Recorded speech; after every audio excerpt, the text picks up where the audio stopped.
रामबाग शमशान घाट में एक बाबा का होता है आत्मा से सामना, और उसके बाद वो मूर्छित अवस्था में चले जाते हैं।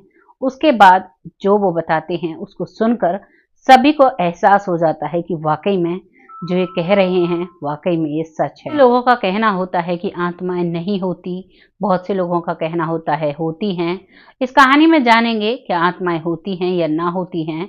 नमस्कार, मैं महक चौधरी आज आपके सामने फिर से एक सच्ची कहानी लेकर आई हूँ। ये कहानी है एक योगी बाबा की, जो कि शमशान घाट में रहकर पूजा किया करते हैं, अपनी तपस्या किया करते हैं। वो बताते हैं कि एक दिन मैं शमशान घाट में रात के करीब, जब एक उनकी मोक्ष कार होती है, जिसका एक ड्राइवर है जिसका नाम होता है राजेंद्र, वो उस गाड़ी को लेकर आते हैं, क्योंकि उस गाड़ी में कुछ डेड बॉडी ऐसी होती हैं जिनको वो वहां तक लेकर आते हैं और फिर उनका अंतिम संस्कार किया जाता है। तो उस गाड़ी का ड्राइवर वहां आता है। आने के बाद कहता है कि बाबा आइए थोड़ी देर बैठते हैं, और वो बीड़ी पीने लगते हैं। दोनों बैठकर रात के करीबन 12 बजे का वक्त होगा, जब वो बुजुर्ग बाबा जो है वो बीड़ी पीता है तो उन्हें खांसी उठती है, और वो जो डेड बॉडी को जो जहां पर उन्हें अंतिम संस्कार किया जाता है उन्हीं के पास बैठे हुए थे। और जैसे ही वो खांसी आती है तो थूकते हैं। जैसे ही वो थूकते हैं तो उनको बहुत जोर से चोट लगती है। अचानक उनके पैर में घाव हो जाता है और अचानक से वो जमीन पर गिर जाते हैं और वो मूर्छित हो जाते हैं, यानी कि वो बेहोश हो जाते हैं, उन्हें कोई भी होश नहीं रहता। फिर जो उनका ड्राइवर होता है वो उन्हें उठाता है और फिर उन्हें हॉस्पिटल लेकर जाते हैं। तो हॉस्पिटल में जब उनका चेकअप किया जाता है, उन्हें चेक किया जाता है, तो पता चलता है कि वो वाकई में बेहोश थे, और वो उनको कोई गहरी चोट लगी है जिस वजह से वो बेहोश हैं।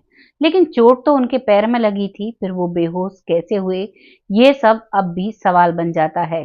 अब बाबा को होश में हो जाते हैं, उसके बाद उन्हें वहां से डिस्चार्ज कर दिया जाता है और बाबा फिर से वहां पर आकर रहने लगते हैं। अगले दिन जब वो रात को सोते हैं तो जो उनकी वो गाड़ी थी, उन्हें उस रास्ते में खड़ा कर दिया जाता है जहां से लोग आते जाते हैं उस शमशान घाट के अंदर। और जब सुबह वो उठकर देखते हैं तो उस गाड़ी के सारे शीशे टूटे हुए थे। वो इस एरिया में थी कि जहां पर कोई भी लोग आता जाता नहीं है, सिर्फ वही लोग आते हैं जो शमशान घाट में किसी अंतिम संस्कार के लिए आते हैं, या फिर वो बाबा और या फिर वो ड्राइवर। अब उस गाड़ी के सारे शीशे तोड़ने का क्या मतलब बनता है, वो लोग इधर उधर सबसे पूछते भी हैं, लेकिन ना तो किसी ने देखा था, ना ही किसी को कुछ पता था। अगली रात जब वो बाबा सोते हैं तो उनके सपने में कहा जाता है कि बाबा आपने मेरे आने जाने के रास्ते में ये गाड़ी लगा दी थी, मेरे लिए रास्ता नहीं था, इसलिए मैंने ऐसा किया। बाबा इस बात को अब समझ जाते हैं। उस दिन के बाद तक आज तक उस रास्ते में गाड़ी नहीं खड़ी करी जाती, गाड़ी को एक अलग जगह पर खड़ा किया जाता है।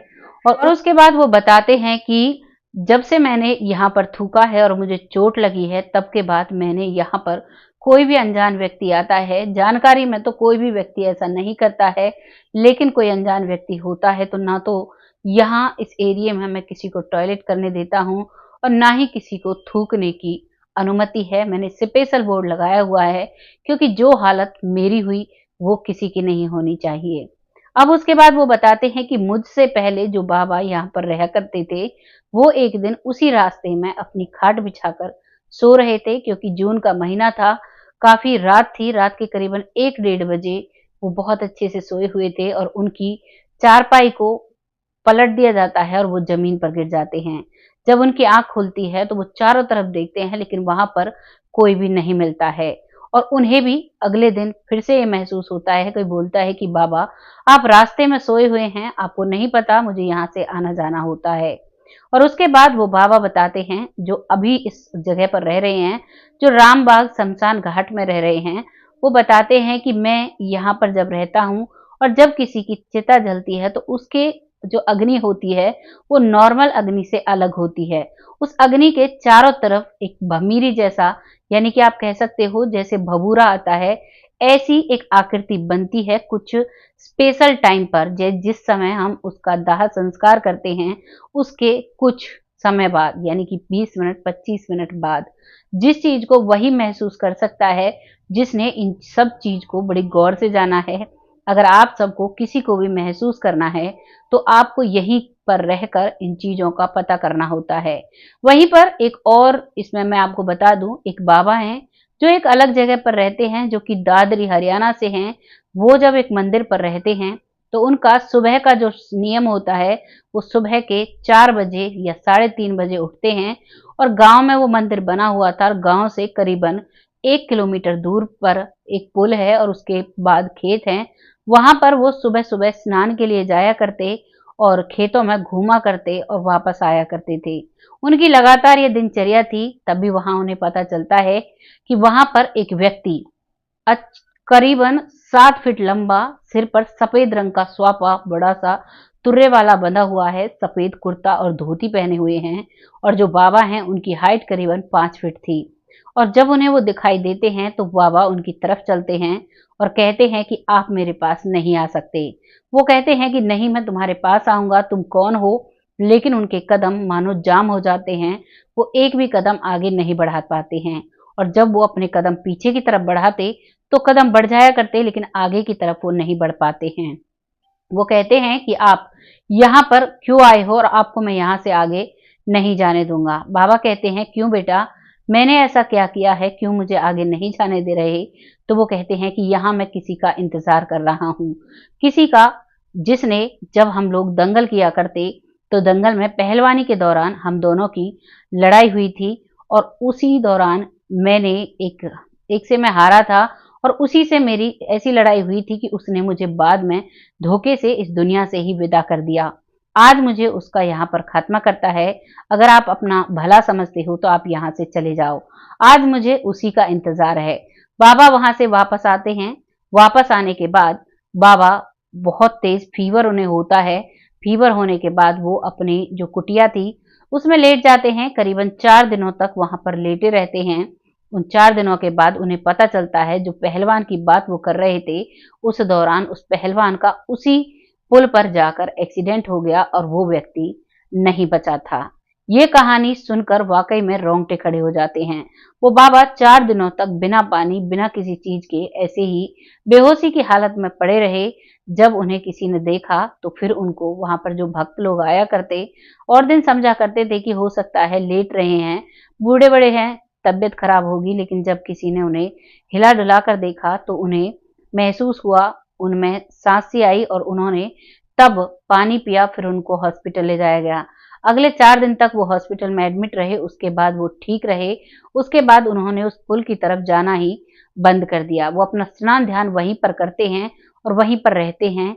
ये कहानी बताई करीबन 80 साल के बुजुर्ग बाबा हैं जो उस कुटिया में रहते हैं। और जो वो व्यक्ति था जो एक्सीडेंट से, जो पहलवान गया था, वाकई में उसको उसी पहलवान ने, जो वहां पर खड़ा हुआ था, उसी ने खत्म किया था। क्योंकि वो बता रहे थे वहां पर एक्सीडेंट हुआ, लेकिन वहां पर कोई भी कुछ भी नहीं था जिससे टकराकर उनका एक्सीडेंट हुआ होगा।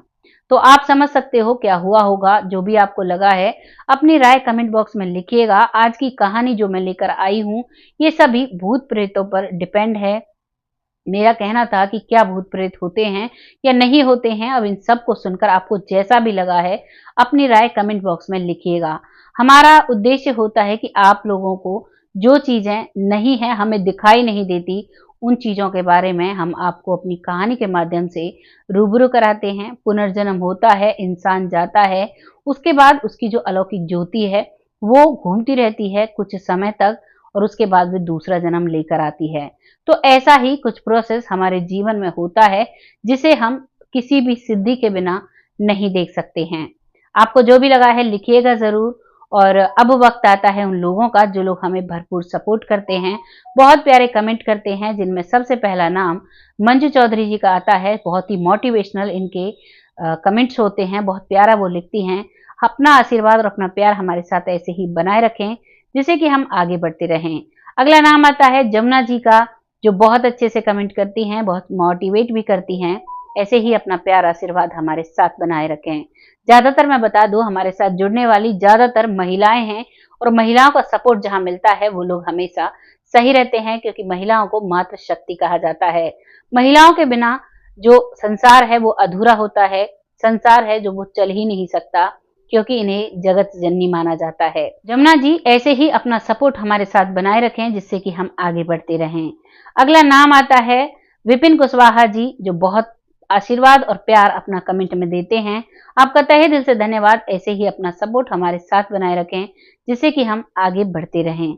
अगला नाम आता है अंगूरी जी, जो हमारे साथ नई जुड़ी हैं, बहुत अच्छे से सपोर्ट करती हैं। आपका तहे दिल से धन्यवाद। अगला नाम आता है विशाखा जी, जो हमारे साथ अभी अभी जुड़ी हैं, जिनका बहुत प्यारा कमेंट आया है। उनके लिए तहे दिल से धन्यवाद। ऐसे ही अपना सपोर्ट हमारे साथ बनाए रखें, क्योंकि आप लोग जब अपना कमेंट और अपनी राय लिखते हो तो वाकई में हमें बहुत अच्छा लगता है, और ऐसी ही सच्ची कहानियां लाने का हमारा एक जो मोटिव है वो पूर्ण होता दिखाई देता है। तो अपना प्यार और आशीर्वाद सभी हमारे साथ ऐसे ही बनाए रखें।